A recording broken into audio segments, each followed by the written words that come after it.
पूरा आइसक्रीम दूध से बना है। तब तो मैं इसे धीरे धीरे और मजे लेकर खाऊंगा। अरे पकड़ो पकड़ो, वो बिल्ली मेरा बड़ा आइसक्रीम लेकर भागने लगी। बोला था कि जल्दी खा लो, अब खाओ आइसक्रीम मजे लेकर।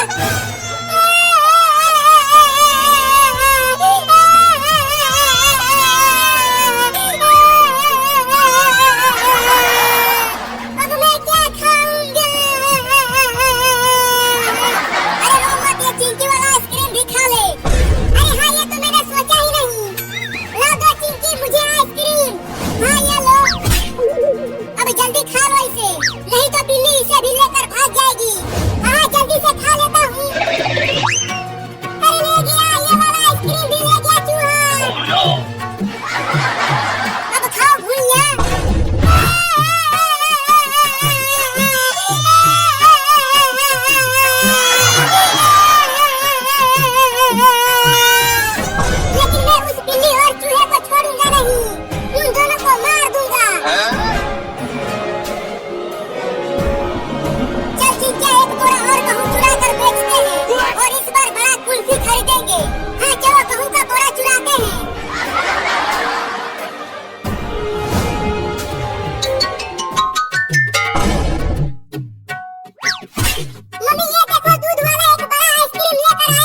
In addition to having more olfactory epithelium, most reptiles possess blind-ending pouches that open in the mouth.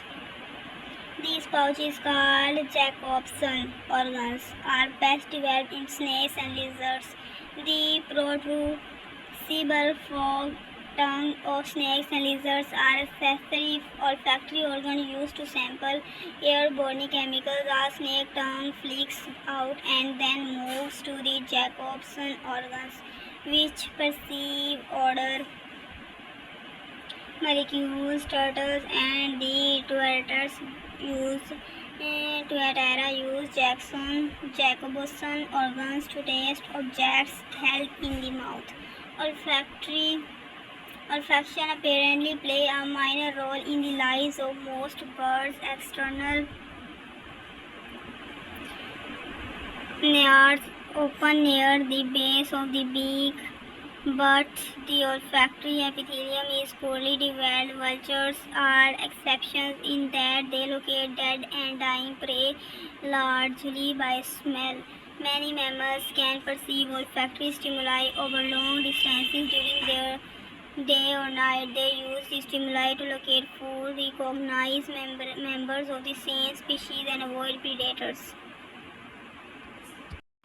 Taste receptors for taste or gustations are chemoreceptors. They may be on the body surface of an animal or in the mouth and throat.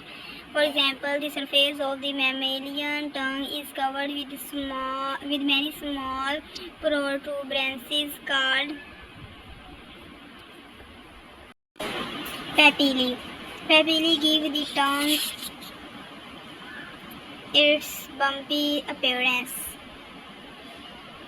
In the crevices between the papillae are thousands of specialized receptors called taste buds.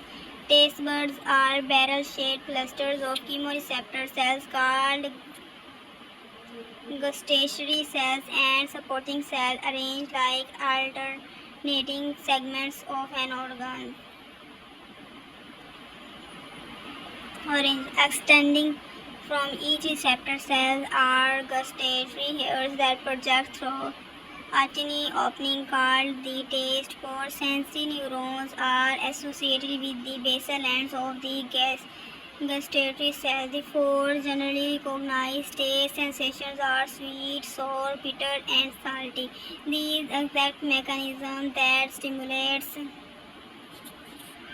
a chemoreceptor taste cells are not known. One theory is that different types of gustatory stimuli cause proteins on the surface of the receptor cell plasma membrane to change the permeability of the membrane, in effect opening and closing gates to chemical stimuli and causing a generator potential. Vertebrates other then mammals may have taste buds on other parts of the body. For example, reptiles and birds do not usually have taste buds on the tongue. Instead, most taste buds are in the pharynx. In fish and amphibian, taste buds may also be found in the skin. Sturgeon taste buds are abundant on its head projection, which is called rostrum. As the sturgeon glides over the bottom, it can obtain a foretaste of potential food before the mouth reaches the food. In other fishes, taste buds are widely distributed in the roof, side walls, and floor on the pharynx, where they monitor the incoming flow of water. In fishes that feed on the bottom, taste buds are distributed over the entire surface of the head and body to the tip of the tail. They are also abundant on the barbels of cats. Vision is the primary sense that vertebrates in a light-filled environment use it. Consequently, their photoreceptive structures are well developed. Most vertebrates have eye capable of forming visual image. Indicates the eyeball has a lens, a sclera, a tongue outer coat, a choroid layer, a thin middle layer, and an inner retina containing many light sensitive receptor cells, photoreceptor. The transparent cornea is continuous with the sclera and covers the front of the eyeball. Choroid tissue also extends to the front of the eyeball to form the iris, ciliary body, and suspensory ligaments. The colored iris is heavily endowed with light screening pigments, and it has radial and circular smooth muscles for regulating the amount of light entering the pupil. A clear fluid fills the anterior and posterior chamber which lie between the lens and the cornea. The lens is behind the iris, and a jelly-like vitreous body fills the vitreous chamber behind the lens.